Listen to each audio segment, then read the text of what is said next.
Hi, here we have some questions from the chapter Heredity and Environment and इससे भी questions usually आते हैं. तो let's start our conceptual journey. Question number 1. Determinants of individual difference in human beings relate to. इसका मतलब है कि हमारे जो इंडिविजुअल डिफरेंस देखने को मिलता है, जैसे कि हमारा फिजिकल भी हो सकता है और हमारे अंदर जो इमोशनल या फिर हमारा जो इंटेलिजेंस होता है उसका डिफरेंस जो ह्यूमन बीइंग में दिखाई देता है, तो उसका डिटर्मिनेंट कौन कौन है उसके हिसाब वो हम लोग को देखना है. तो हमारा ऑप्शन नंबर 1 है differences in environment, differences in heredity, interaction between heredity and environment, and both heredity and environment interacting separately. हमारा जो ऑप्शन नंबर 1 है, जो हमारे एनवायरनमेंट में डिफरेंस आता है, जैसे कि कोई हिली एरिया में रहते हैं, कोई प्लेन्स में, तो हमारा जो एनवायरनमेंट वो एक टाइप से इफ़ेक्ट करता है. हमारा जो इंडिविजुअल डिफरेंस आता है, जैसे कोई किसी का सोशियो इकोनॉमिक बैकग्राउंड अगर अच्छा है तो वो उसका इंटेलिजेंस में तो कोई डिफरेंस नहीं आता, मतलब उसका व्यवहार, उसका बिहेवियर, उसका जो इमोशनल थिंकिंग है वो सब दूसरे दूसरे टाइप के पर्सन से डिफरेंट होता है. तो हमारा एनवायरनमेंट एक फैक्टर है. दूसरा जो है हमारा हेरिडिटी जो है, हमारा हेरिडिटी का मतलब होता है कि हम जो अपने प्रीडेटर्स से क्या क्या मतलब क्या क्या कैरेक्टरिस्टिक लाते हैं, जैसे हमारे मम्मी पापा से हम लोग क्या कैरेक्टरिस्टिक कैरी करते हैं, तो हमारा उसके लिए भी हमारा जो इंडिविजुअल डिफरेंस आता है, तो डिफरेंस इन हेरिडिटी भी एक फैक्टर है. लेकिन जो थर्ड वाला है interaction between heredity and environment, ये जो हमारा हेरिडिटी और एनवायरनमेंट के बीच में जो इंटरेक्शन होता है, यूजुअली उसके लिए ही हमारे जो ह्यूमन बीइंग के बीच में इंडिविजुअल डिफरेंस आता है. तो ऑप्शन नंबर 3 हमारा करेक्ट ऑप्शन है. Question number 2. Environment is an external force which influences us. Who said this. मतलब जो एनवायरनमेंट हमारा एक एक्सटर्नल फोर्स है जो कि हम लोग को इन्फ्लुएंस करता है. तो ये जो स्टेटमेंट है हमारे सोशियोलॉजिस्ट जो हैं E.J. रोस, वो उन्होंने कहा था. तो हमारा ऑप्शन नंबर 2 करेक्ट है. इसको हम लोग कोई मतलब एक्सप्लेन नहीं कर सकते कि कौन कौन कहे थे, इसको कुछ एक्सप्लेन थोड़ी कर सकते हैं, ये एक फैक्ट है कि वो उन्होंने कहा था. तो ऑप्शन नंबर 2 हमारा करेक्ट है. फिर क्वेश्चन नंबर 3 है human personality is a result of. जो हमारा पर्सनैलिटी है, हमारा अपना पर्सनैलिटी, वो किसका रिजल्ट है? Only heredity, upbringing and education, interaction between heredity and environment, and only environment. जो हमारा ओनली हेरिडिटी फर्स्ट ऑप्शन जो है, अगर कोई बच्चा हाई आईक्यू में पैदा हुआ है, अगर उसको अच्छा एनवायरनमेंट नहीं दिया जाता है तो वो अपने आप को अच्छा से डेवलप नहीं कर पाएगा. तो only heredity is not a only factor which is a result of our, मतलब which डिटरमाइंस आवर पर्सनैलिटी. तो हमारा ऑप्शन नंबर 1 रॉन्ग है. सेकेंड वाला जो है upbringing and education, only upbringing and education. Upbringing मतलब होता है हम लोग का कैसा टेक केयर किया गया है, हम लोग को कैसे बड़ा किया गया है. तो हमारा जो अपब्रिंगिंग एंड एजुकेशन वो दोनों ओनली डिटरमाइन नहीं करते, क्योंकि हेरिडिटी भी एक फैक्टर है. तो हमारा एनवायरनमेंट एंड हेरिडिटी दोनों ही डिटरमाइन करता है कि हमारा ह्यूमन पर्सनैलिटी कैसा होना चाहिए. तो ऑप्शन नंबर 3 हमारा करेक्ट है. फिर आता है question number 4. Which of the following refers to the questions related to child, his abilities and his proper development. मतलब कौन कौन सा फैक्टर है जो एक चाइल्ड एंड उसका मतलब चाइल्ड का ability and his proper development के ऊपर डिपेंड करता है? Heredity factors, environmental factors, all of the above, none of the above. ये वाला क्वेश्चन जो है मतलब डिफरेंट वे में, डिफरेंट टाइप में एक ही क्वेश्चन को बार बार पूछा गया है. तो ये वाला क्वेश्चन जो है इम्पोर्टेंट है. तो हमारा हेरिडिटी एंड फैक्टर दोनों के इंटरेक्शन से ही हमारा जो पर्सनैलिटी डेवलपमेंट होता है, या फिर हम लोग कैसे बिहेव करते हैं, कैसा हमारा थिंकिंग थॉट प्रोसेस है, कैसा है, वो सब डिपेंड करता है. तो ये हमारा ऑप्शन नंबर 3 करेक्ट हो जाएगा, जो कि है ऑल ऑफ द अबव, मतलब heredity factors and environmental factors both. तो ऑप्शन नंबर 3 करेक्ट है. फिर आता है question number 5. Which of the following is not the law of heredity. जो हमारा हेरिडिटी का लॉ है उसमें से कौन सा नहीं है बोला गया है। पहला तो है हमारा सिमिलरिटी, दूसरा है वेरिएशन, तीसरा है रिग्रेशन, फोर्थ है मोटिवेशन। ये जो तीनों ऑप्शन है, फर्स्ट सेकेंड एंड थर्ड, ये जो है हमारा इंटरनल फैक्टर है, मतलब हमारे अंदर से जो आता है। सिमिलरिटी मतलब हम लोग के बीच में, कुछ कुछ लोग के बीच में कुछ कुछ सिमिलरिटी होता है। जैसे दो भाइयों के बीच में कुछ सिमिलरिटीज़ होता है, क्योंकि they are born from a single parent, मतलब मतलब वो लोग एक ही पेरेंट्स से पैदा हुए हैं, इसीलिए उनके बीच में कुछ सिमिलरिटीज़ है। दो लोग डिफरेंट हैं क्योंकि उनके पेरेंट्स डिफरेंट है, तो उनका लुक्स जो है वो भी वेरिएट करता है, तो उनके बीच में वेरिएशन है। तो हमारा ऑप्शन नंबर 2 तो करेक्ट है, फर्स्ट वाला भी करेक्ट है। फिर रिग्रेशन वाला भी। जो मोटिवेशन जो है वो हमारा एक्सटर्नल फैक्टर है। मोटिवेशन तो हमारा वो हेरिडिटी, लॉ ऑफ हेरिडिटी में नहीं जाता, वो एक एनवायरमेंटल फैक्टर है। तो हमारा ऑप्शन नंबर 5 है वो करेक्ट हो जाएगा, क्योंकि इनमें से वो लॉ ऑफ हेरिडिटी में नहीं आता। फिर आते हैं हमारे क्वेश्चन नंबर 6 में, which of the following trades can mostly suitably be related to heredity. Heredity मतलब हम लोग समझ गए, जो कि हमारे प्रीडेटर के जो मतलब कैरेक्टरिस्टिक हम लोग ब्रिंग करते हैं, कैरी करते हैं, वो सब हमारा हेरिडिटी से रिलेटेड है। जैसे हमने मम्मी पापा से सिमिलर दिखते हैं या फिर उनके जैसे थोड़ा थोड़ा बिहेव करते हैं, तो वो सब हमारा हेरिडिटी में आ गया।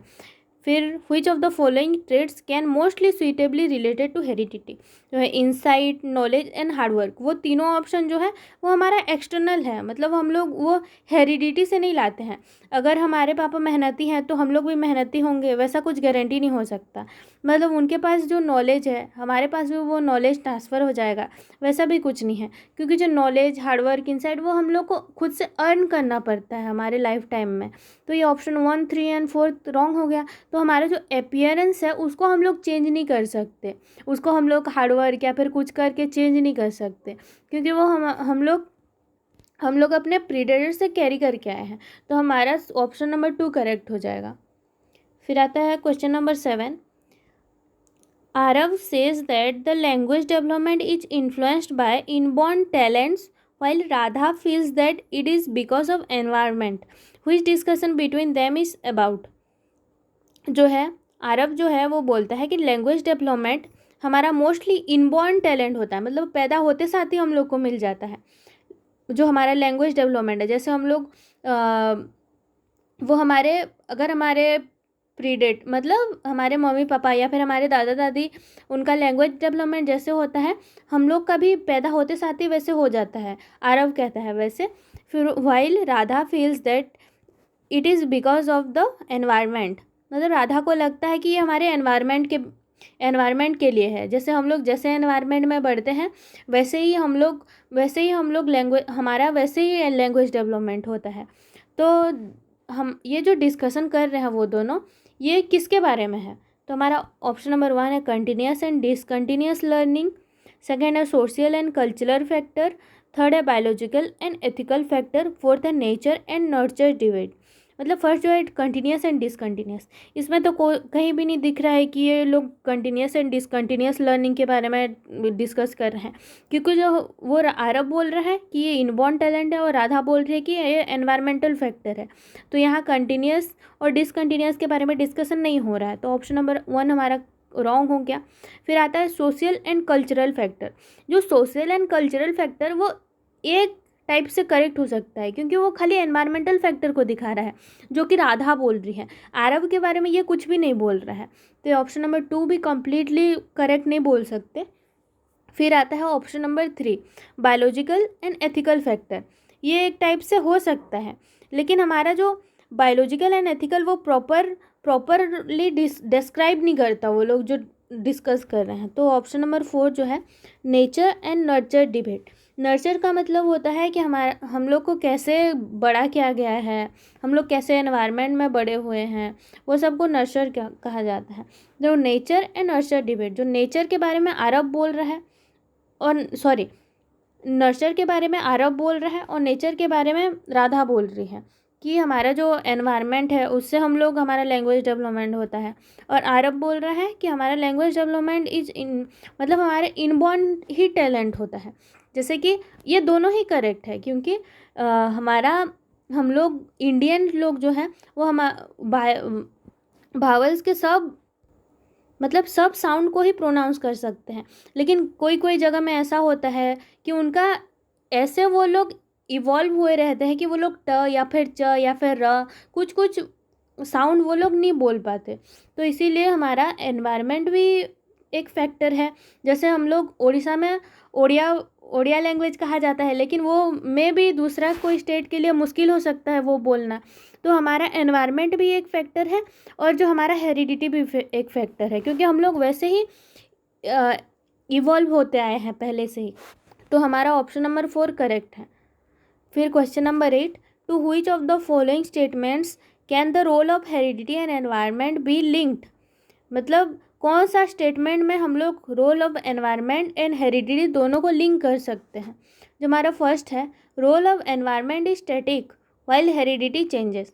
ये जो है हमारा एनवायरनमेंट का जो रोल है वो स्टैटिक है, और वाइल हेरिडिटी हमेशा चेंज होते रहता है। ऐसा तो नहीं होता, मतलब जो एनवायरनमेंट है वो उसका इफेक्ट हमेशा सेम ही रहता है, कभी चेंज नहीं होता, वैसा तो नहीं है। और हमारा हेरिडिटी का हमेशा चेंज होते रहता है, ऐसा भी नहीं है, क्योंकि हमारा जो हम लोग बचपन से जैसा जैसा कैरेक्टरिस्टिक लेके आए हैं वैसे वैसे ही बढ़ते हैं। उल्टा जो हमारा हेरिडिटी वाला फैक्टर है वो स्टैटिक रहता है, वो हम लोग चेंज नहीं कर पाते। जैसे कि हमारा आई कलर जो होता है, हमारा कैसे हम लोग बड़े होंगे, कितना टॉल होंगे, कि वो पहले से ही डिसाइडेड है, क्योंकि वो हम लोग अपने पेरेंट्स से इनहेरिट करते हैं। तो वो हमारा हेरिडिटी जो है वो स्टैटिक है। तो हमारा ऑप्शन नंबर 1 रॉन्ग है। फिर second option, behavioural theory and related to heredity. ये जो है हमारा role of heredity and environment के बारे में तो नहीं बता रहा है, क्योंकि बिहेवियरल थ्योरी जो है वो एनवायरनमेंट एंड वो दोनों को एक्सप्लेन नहीं करता है। फिर आता है थर्ड वाला, comparative effects of heredity and environment differ in many areas of human development. ये जो हमारा हेरिडिटी एंड एनवायरनमेंट का इफेक्ट जो है वो डिफरेंट एरिया में डिफ़र करता है ह्यूमन डेवलपमेंट के केस में। ये सही है, क्योंकि जो हमारा हेरिडिटी है, हेरिडिटी का जो development effect of heredity on our human development, इसका मतलब है कि हमारा ह्यूमन जो डेवलपमेंट है, एक्चुअली हमारा IQ जो है वो हम लोग इनहेरिट करते हैं, उसको हम लोग चेंज नहीं कर सकते। जैसे पेरेंट्स का अगर कम IQ हुआ तो हम लोग बच्चा का भी सेम ही आसपास ही उसका IQ होगा। बहुत अगर पेरेंट्स का कम है तो बच्चा का बहुत ज़्यादा होगा, ऐसा नहीं हो सकता, क्योंकि वो इनहेरिट करता है वैसे। तो ये हमारा ह्यूमन डेवलपमेंट जो हेरिडिटी है उसका भी इफ़ेक्ट रहता है। फिर हमारा वो भी डिफ़र करता है, और एनवायरनमेंट का जो है एनवायरनमेंट और हेरिडिटी दोनों का डिफ़र करता है ह्यूमन डेवलपमेंट के केस में। तो एनवायरनमेंट जो है हमारा नॉलेज, लैंग्वेज, ये सब जो उसके केस में डिफ़र करता है। फिर आता है question number 9, which among the following form of development is influenced bye heredity and environment. एक सोशल डेवलपमेंट, एक इमोशनल डेवलपमेंट, सी मेंटल डेवलपमेंट, फिर आता है डी फिजिकल डेवलपमेंट। जो हमारा फर्स्ट वाला है सोशल डेवलपमेंट, वो तो एनवायरनमेंट के ऊपर डिपेंड करता है, एनवायरमेंटल फैक्टर है ना एक। सोसाइटी जो है वो एक हमारा एनवायरनमेंट है, तो छोटा सा एनवायरनमेंट। तो सोशल डेवलपमेंट जो है वो एनवायरनमेंट के ऊपर सोशल डेवलपमेंट जो है वो हमारे एनवायरनमेंट के फैक्टर में जाता है। फिर जो सेकेंड आता है इमोशनल डेवलपमेंट, वो भी हम लोग कैसे एनवायरनमेंट में बड़े हुए हैं उसके ऊपर डिपेंड करता है। तो सी जो है मेंटल डेवलपमेंट, वो होता है हमारा हेरिडिटी, हम लोग जो इनहेरिट करते हैं उसी हिसाब से हमारा मेंटल डेवलपमेंट होता है। हाँ, और हमारे एनवायरनमेंट के ऊपर भी वो डिपेंड करता है, क्योंकि जो हम लोग अगर अच्छा एनवायरनमेंट में बड़े हुए तो हमारा मेंटल एबिलिटी डिफ़र करता है। फिर आता है D physical development. Physical development जो है वो भी हेरिडिटी एंड एनवायरनमेंट बोथ के ऊपर डिपेंड करता है। किसी के मम्मी पापा अगर टॉल हैं दोनों ही, लेकिन बच्चा कभी कभी बौना हो जाता है बिकॉज ऑफ न्यूट्रिशियस जो माल न्यूट्रिशन होता है उसके वजह से, अगर अच्छा से न्यूट्रिशन ना मिल पाए तो वो जो है हमारा एनवायरमेंटल फैक्टर हो गया। तो हमारा हेरिडिटी एंड एनवायरनमेंट से क्या क्या इन्फ्लुएंस होता है, तो ये चारों ही इन्फ्लुएंस्ड होते हैं। तो हमारा फोर्थ ऑप्शन करेक्ट हो जाएगा, ऑल ऑफ दिस। फिर आता है question number 10, Rita has got a nose similar to her father, it is due to, मतलब रीता का जो नाक है वो अपने पापा से मिलता है। तो ये जो हमारा फर्स्ट ऑप्शन है बायोलॉजिकल हेरिडिटी, जो बायोलॉजिकल हेरिडिटी है उसके हिसाब से हमारा जो फिजिकल अपीयरेंस जो है वो हमारे पेरेंट्स से मिलता है। तो हमारा फर्स्ट ऑप्शन करेक्ट हो गया। फिर आता है question number 11, an intelligent father has an intelligent child due to, मतलब nurture, nutrition, school curriculum, heredity. जो उसके फादर से जो इनहेरिट किया है वो बच्चा, वो तो हेरिडिटी का फैक्टर हो गया। तो हमारा फोर्थ ऑप्शन करेक्ट है। फिर question number 12, which of the following is an environmental factor, family, predisposition to certain diseases like diabetes, colour of the eye, blood type. ये जो है predisposition of certain disease like diabetes, colour of the eye, blood type, ये सब हम लोग inherit करते हैं। तो हमारा इसमें से एनवायरमेंटल फैक्टर हो गया हमारा फैमिली, क्योंकि हम लोग फैमिली तो इनहेरिट नहीं करते हैं ना। तो हमारा फर्स्ट ऑप्शन करेक्ट है। फिर क्वेश्चन नंबर 13 जो है, which of the following is predominantly heredity related factor, मतलब कौन सा जो है जो हेरिडिटी रिलेटेड फैक्टर है, participation in social activities, attitude towards peer group, thinking pattern and colour of the eye. मतलब प्रीडोमिनेंटली जो हेरिडिटी का फैक्टर है वो तो कलर ऑफ द आई ही है, क्योंकि हम लोग पेरेंट्स का जो आई होता है उससे मतलब उसी का ही हम लोग इनहेरिट करते हैं। तो colour of the I correct हो जाएगा, क्योंकि हमारा thinking pattern, attitude towards peer group, participation in social activities, ये सब उसके ऊपर डिपेंड करता है जैसे एनवायरनमेंट में हम लोग बड़े हुए हैं। तो ये तीनों जो है वो मतलब एनवायरमेंटल फैक्टर है। और फोर्थ वन जो है वो कम्प्लीटली हेरिडिटी का फैक्टर है, कलर ऑफ द आई। अगर हम लोग अच्छा फैमिली में बड़े हुए तो हमारा कलर ब्लू होगा, अगर हम लोग स्लम में बड़े हुए तो हमारा ब्लैक होगा, ऐसा तो नहीं होता है। वो लोग हमारे मतलब हमारे पेरेंट्स के जो आई कलर है उसके ऊपर डिपेंड करता है। तो फोर्थ ऑप्शन करेक्ट हो जाएगा। फिर जो क्वेश्चन नंबर 14 है, हेरिडिटी इज कंसिडर्ड एज डेक्स सोशल स्ट्रक्चर, जो है हेरिडिटी जो है प्राइमरी, सेकेंडरी, डायनामिक, स्टैटिक। यहाँ पे स्टैटिक ऑप्शन करेक्ट हो जाएगा। ये इसलिए क्योंकि जो हमारा हेरिडिटी है मतलब हम लोग जो इनहेरिट करते हैं वो कभी चेंज नहीं होता। जैसे हम लोग का आई का कलर वो throughout the life same ही रहता है, हम लोग का हेयर का कलर वो throughout the life same रहता है। तो ये सब चीज़ जो हम इनहेरिट करते हैं, स्टैटिक का मतलब होता है स्थिर, मतलब वो चेंज नहीं होता, वो डायनेमिक नहीं है। तो इसीलिए हमारा फोर्थ ऑप्शन करेक्ट है। फिर आता है question number 15, the physical characteristic of child is influenced by father's DNA, mother's DNA, DNA of both mothers and fathers. Fourth, environment. जो फिजिकल कैरेक्टरिस्टिक ऑफ चाइल्ड है वो ओनली फादर के DNA में तो डिपेंड नहीं करता, या फिर ओनली मदर्स के डीएनए में डिपेंड नहीं करता है। तो थर्ड ऑप्शन जो है DNA of both fathers and mother, क्योंकि दोनों का डीएनए मिलके ही बच्चा का डीएनए होता है। तो हमारा थर्ड ऑप्शन करेक्ट है। और एज फिजिकल कैरेक्टरिस्टिक दिया है तो एनवायरनमेंट उसमें नहीं आ सकता, क्योंकि हाँ कुछ कुछ जगह में ऐसा होता है कि हमारा एनवायरनमेंट के ऊपर भी हमारा फिजिकल जो अपीयरेंस है वो चेंज होता है। जैसे कि हमारे जो नॉर्थ ईस्ट में लोग रहते हैं उनका आँख छोटा छोटा रहता है, जो प्लेन जगह में रहते हैं वो लोग यूजुअली टॉल रहते हैं, लेकिन जो हिली एरिया में रहते हैं यूजुअली वो लोग बौने बौने रहते हैं, शॉर्ट हाइट के होते हैं। तो उनका जो है ये जो फिजिकल कैरेक्टरिस्टिक जगह के ऊपर भी डिपेंड करता है।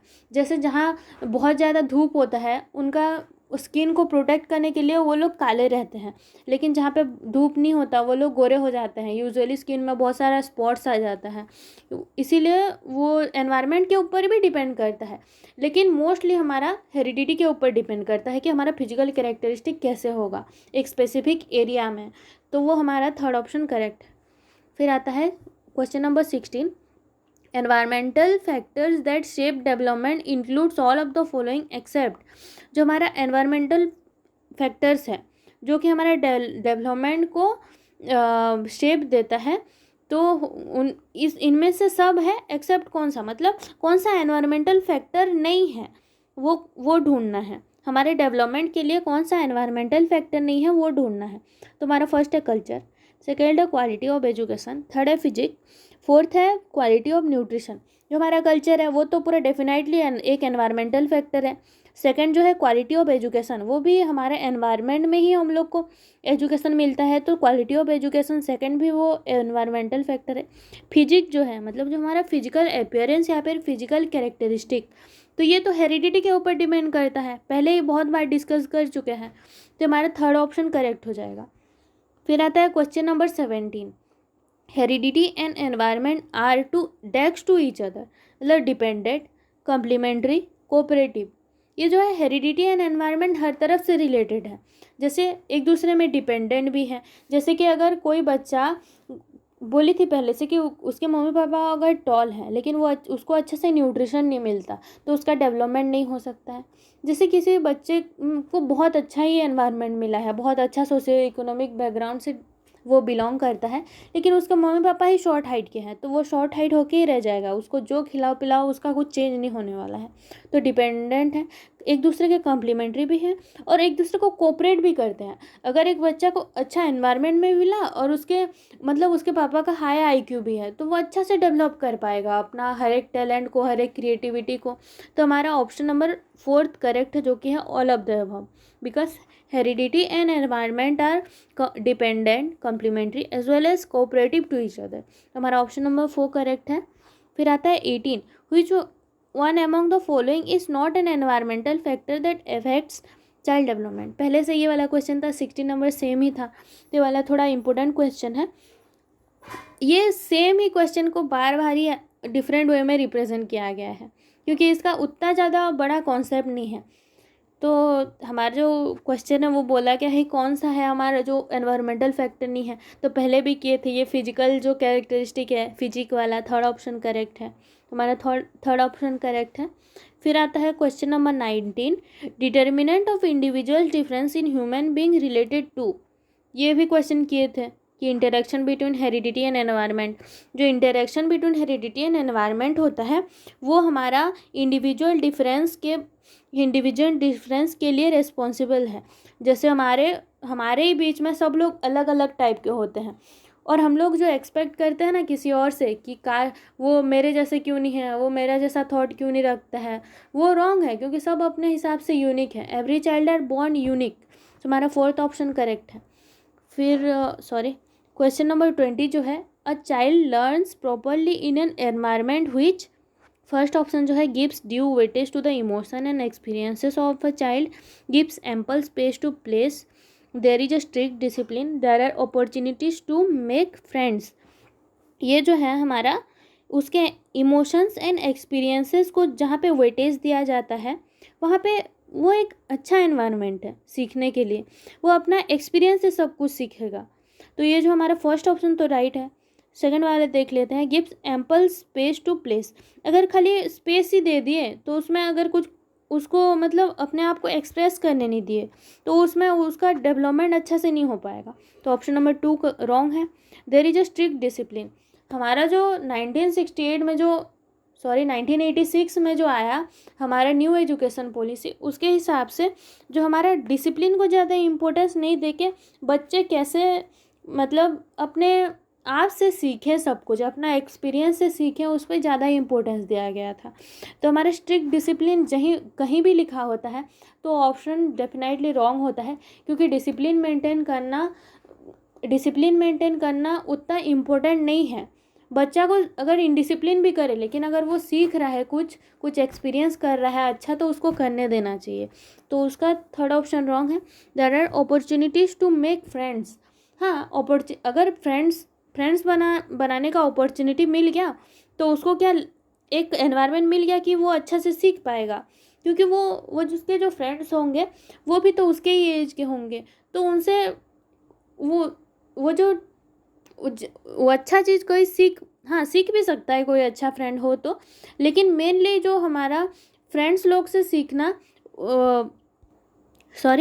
फ्रेंड्स लोगों से अगर सब कुछ सीख सकें तो टीचर का कुछ ज़रूरत नहीं है। तो हमारा टीचर का जो एजुकेशनल लेवल होता है वो हाई होता है, तो वो बच्चा को अच्छा से सिखा सकता है। लेकिन ये जो फोर्थ है, there are opportunities to make friend, हाँ ये भी करेक्ट है, लेकिन ये जो हमारा क्वेश्चन है उसको अच्छा से एक्सप्लेन नहीं कर पा रहा है। तो हमारा ऑप्शन नंबर 1 करेक्ट है। आज के लिए इतना ही, नेक्स्ट में मिलते हैं। Thank you, Tata.